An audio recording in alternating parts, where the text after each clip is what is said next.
நாளை உன்னை கல்யாணம் பேசுவதற்காக பிள்ளை அகத்திலிருந்து வர இருக்கிறார்கள். நாம் அனைவரும் கூரேசர் அகத்தில் காலை பொழுதிலேயே இருக்க சொல்லி உத்தரவாகி உள்ளது. நீ இவ்வளவு நேரமாகியும் கோயிலே கதியென்று இருந்தால் நன்றாகவா இருக்கிறது? சீக்கிரம் வா, அகத்திற்கு போகலாம். என்ன ஆண்டாள், ஏன் இங்கேயே நிற்கிறாய்? வா, அகத்திற்கு போகலாம். அம்மா, நாளை சம்பந்தம் பேசும்போது நானும் இருக்கத்தான் வேண்டுமா? இது என்னடி புதிதாய் கேட்கிறாய்? பிள்ளை அகத்திலிருந்து சொற்பமான பேர்கள் தான் வர இருக்கிறார்கள். அதுவும் பிள்ளையும் அவர் அப்பா அம்மா மற்றும் அவரது சகோதரிகள், அவ்வளவுதான். அவர்கள் உன்னை பார்க்க பிரியப்படுவார்கள் இல்லையா? அதற்காகவாவது நீ அங்கு இருக்கத்தான் வேண்டும். நீ சொல்வது சரிதான் என்றாலும் என்னுள் ஏதோ இனம் புரியாத பயம் பாடாய்படுத்துகிறதம்மா. சரியாக போயிற்று. இதுதான் உன் தயக்கத்திற்கு காரணமா? உன் பயம் சாதாரணமாக எல்லா பெண்களுக்கும் வரக்கூடியதுதான். இதைவிட பெரிய பயம் எப்படி உன்னை ஒரு நல்ல இடத்தில் பாணி கிரகணம் செய்து தரப்போகிறோமோ என்ற வகையில் நேற்று வரை எங்களுக்கு இருந்தது. இப்பொழுது இதோ இந்த பெருமாளின் கருணையால் கைகூடி வந்திருக்கிறது.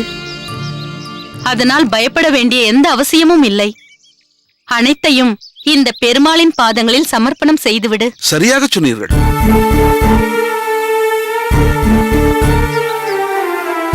என்ன ஆண்டாள், பயம் என்றெல்லாம் உன் அம்மாவிடம் புலம்பிக் கொண்டிருக்கிறாயே? நீ மிகவும் தைரியமாக பெண்ணாக இருக்க வேண்டும் என்று ஏற்கனவே உன்னிடம் சொல்லியிருக்கிறேன் அல்லவா? வீண் பயத்தை விட்டு தொலை. நன்றாக சொல்லுங்கள் பட்டரே. நீங்கள் இருவரும் தயவு செய்து புரிந்து கொள்ளுங்கள். நாளை வருவதற்கு எனக்கு உடன்பாடில்லை. பட்டர் சுவாமிகளே, இவள் சொல்வதை கேட்டீர்களா? எங்களின் நிலையை உணர்ந்துதான் இவள் பேசுகிறாளா? அம்மா ஆண்டாள், நித்தியப்படி ஆழ்வார்கள் அருளி செய்த பாசுரத்தை சேவிக்கும் உனக்கு இப்படிப்பட்ட எண்ணம் வருவது அர்த்தமற்றது. இன்று என்ன பாசுரத்தை சேவித்தாய்? திருமழிசை பிரான் அருளிய திருச்சந்த விருத்த பாசுரத்திலிருந்து ஒன்றை சேவித்து பிரார்த்தித்தேன். ஓஹோ, என்ன பாசுரம் அது? அச்சம் நோயோடு அல்லன் என்று தொடங்கும் பாசுரம். மிக சரியான பாசுரத்தை தான் சேவித்திருக்கிறாய் அம்மா. அப்பாசுரத்தில் திருமழிசை ஆழ்வார் அறிவுறுத்தும் கருத்து என்ன? பயம், வியாதியோடு கூடிய மனோவியாதி, அபாயங்களை ஏற்படுத்தும் முதுமை, பல வகையான பிறப்புகள், இவைகளால் ஜீவாத்மாக்களுக்கு உண்டாகும் மன சஞ்சலத்தையும் தாங்கியிருக்கும் இச்சரீரத்தையும் ஒரு நாள் போக்கடித்து நம்மை கை கொடுத்து தூக்கி நித்திய வாசமான பரமபதத்தில் சேர்த்துக் கொள்பவன் இந்த பெருமாள். என்னை எப்போதும் கைவிடாதவன், கீர்த்தியினை உடையவன் என்றெல்லாம் சொல்லி துதிக்கிறார் ஆழ்வார்.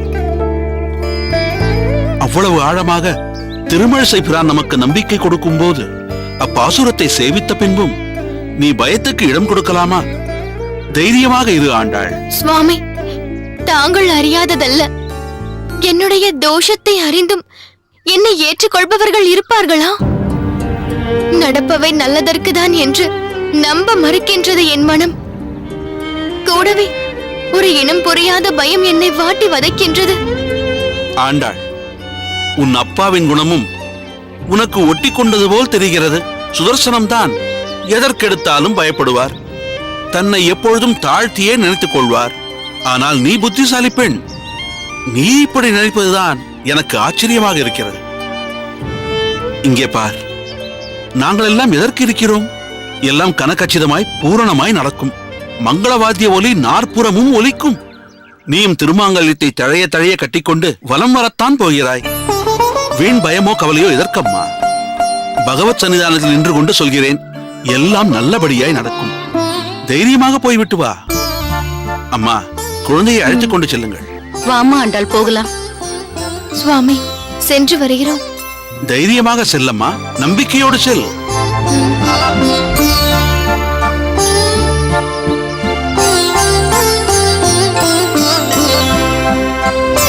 பெருமாளே, ஆண்டாளை சோதித்தது போதும்.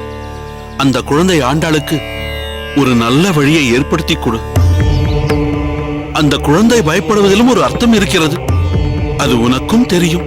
ஆனால் அதை அர்த்தம் இல்லாமல் செய்வது உன் பொறுப்பு.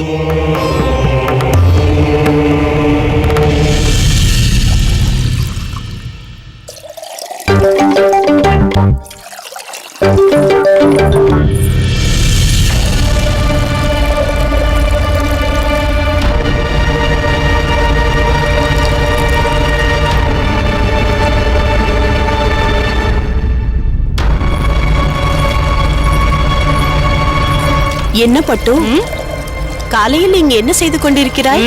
மாடு கறந்து கொண்டிருக்கிறேன். சரிதான். உன் குதர்க்கமான பேச்சிற்கு அளவே இல்லையா? வேடிக்கைக்காக. உன் வேடிக்கை எங்களுக்கு வாடிக்கையாகிவிட்டது. பிறகு என்ன கேள்வி இது?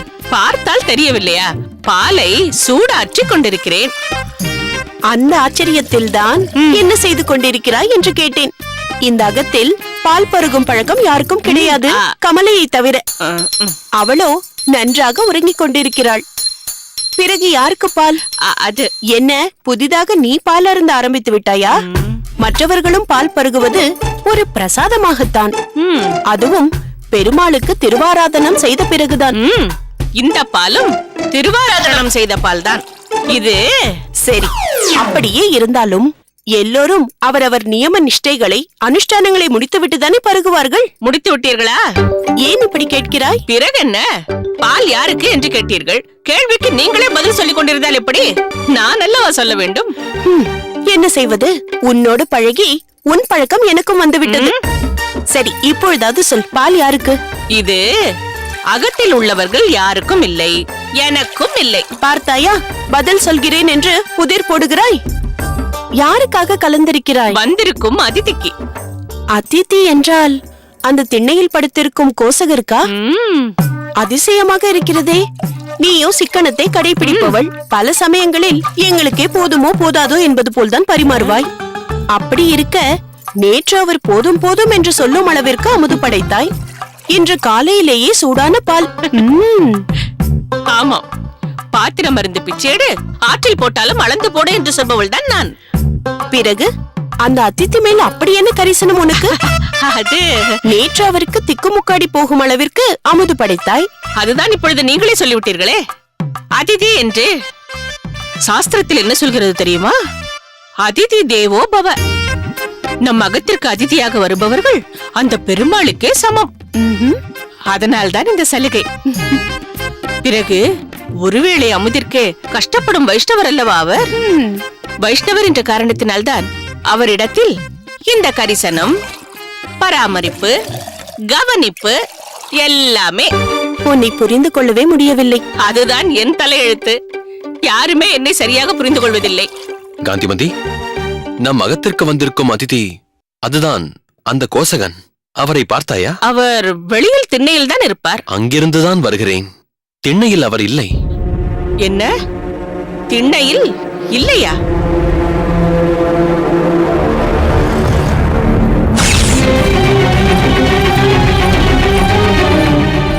ஒருவேளை கோயிலுக்கு சென்றிருப்பாரோ?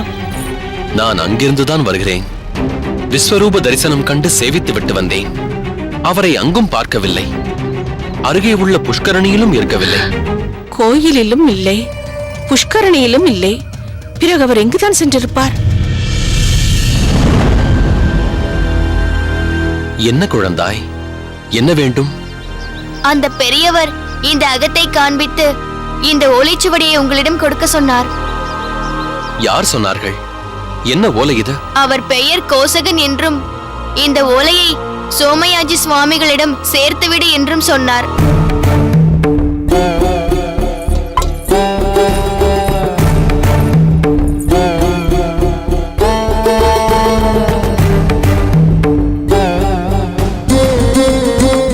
சுவாமி, சற்று உறக்கப்படியுங்களே.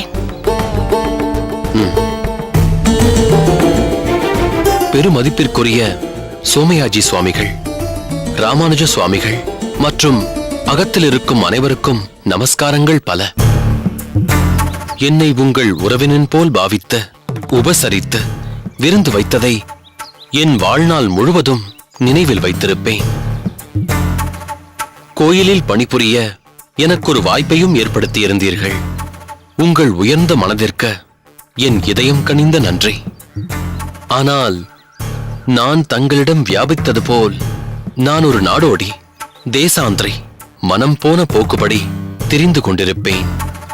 ஒரே இடத்தில் உடலும் மனமும் நிலை கொள்ளாது. ஆகையால் நீங்கள் மனமு வந்து எனக்காக ஏற்படுத்திய வாய்ப்பை ஏற்றுக்கொள்ள முடியாத நிலையில் இருக்கிறேன். க்ஷமித்துக் கொள்ளுங்கள். ஓலையின் வாயிலாக உத்தரவு வாங்கிக் கொள்வது சற்று கடினமாகவும் அநாகரிகமாகவும் இருந்தாலும் எனக்கு மாற்று வழி தெரியவில்லை.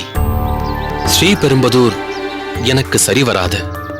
உங்கள் அனைவருக்கும் மீண்டும் என் நன்றியை தெரிவித்துக் கொள்கிறேன். நெடுந்தோறும் பயணம் செய்கிறேன், ஒருவரும் என்னை தேட வேண்டாம் என்று 2 அடியில் திருக்குறள் போல் எழுதி வைத்துவிட்டு போய்விட்டார்.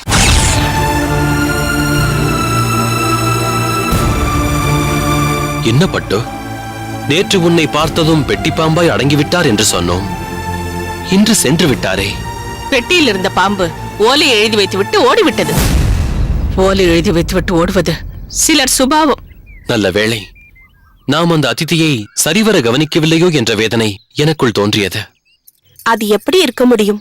பட்டு அவருக்கு செய்த உபசரணை இதுவரை கண்டிராதது.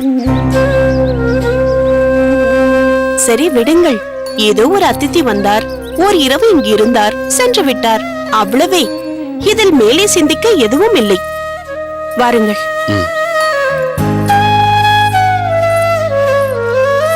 நில்லடாம்பி, எங்கேடா பார்த்தா இந்த ஓலைச்சுவடி கொடுத்தவரே? அங்குதான்.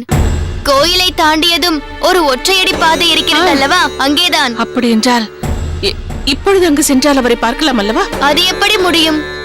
என் நேரத்திற்கு ஊர் எல்லையை தாண்டி எங்கோ போயிருப்பார். ஏன் அப்படி சொல்கிறாய்? இதை என்னிடம் கொடுத்து வெகு நேரம் ஆகிவிட்டது. உடனே கொடுக்க வேண்டாம், சற்று தாமதித்து கொடுத்தால் போதும் என்றார். அதனால் தான் தாமதமாக கொண்டு வந்தேன். சரி, நான் வருகிறேன்.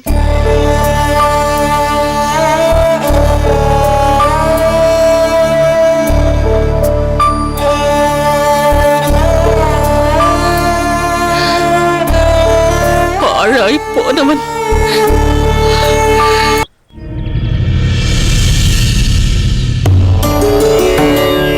கணக்கு பிள்ளை தன் மகளுக்கு திருமணமே நடக்காது என்றிருந்தார் சுதர்சனம்.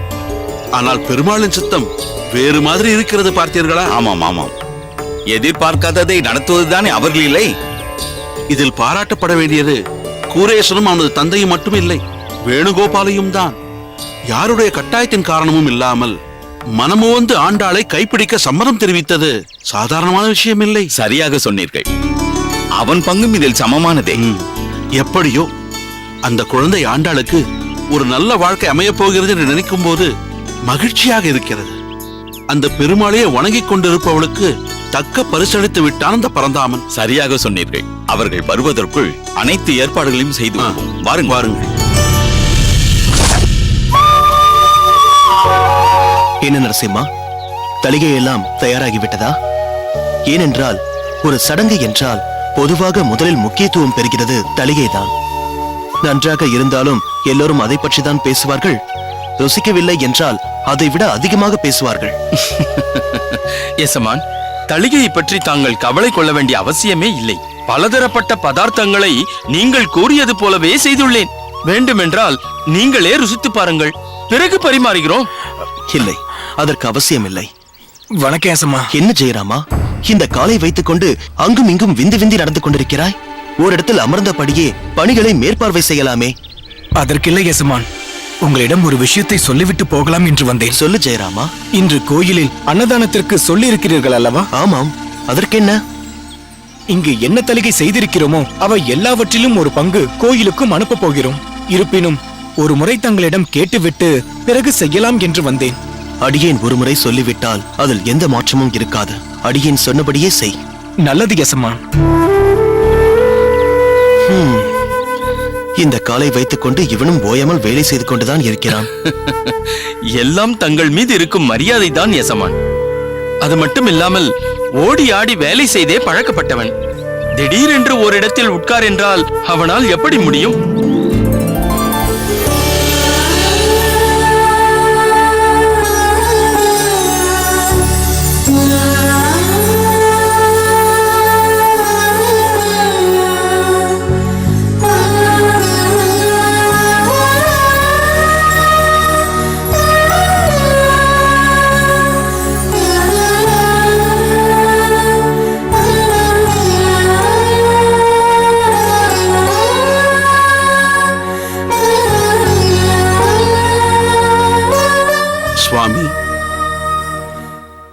பொதுவாக மிகவும் நிதானமாக இருக்கும் தங்களிடம் இன்று லேசான பதட்டம் தெரிகிறதே.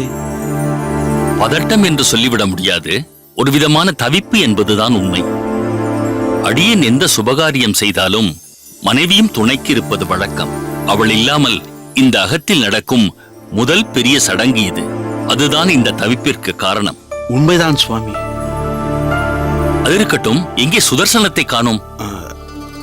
அவர் இன்னும் வரவில்லை என்று நினைக்கிறேன் சுவாமி. வரவில்லையா? அவரும் அவர் குடும்பத்தினரும் தானே பிரதானம். இன்னும் வரவில்லை என்று சொல்கிறீர்? எசமான், சுதர்சனம் ஐயாவும் அவருடைய குடும்பத்தினர்களும் வந்துவிட்டார்கள். அப்படியா? சரி, உன் மனைவி புனிதாவிடம் சொல்லி ஆண்டாளுக்கு ஆரத்தி எடுக்க சொல். உத்தரவு எசமான்.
அடியேன் அன்று உன்னிடம் சொன்னதை அடியேன் அன்றே மறந்துவிட்டேன், மன்னித்தும் விட்டேன்.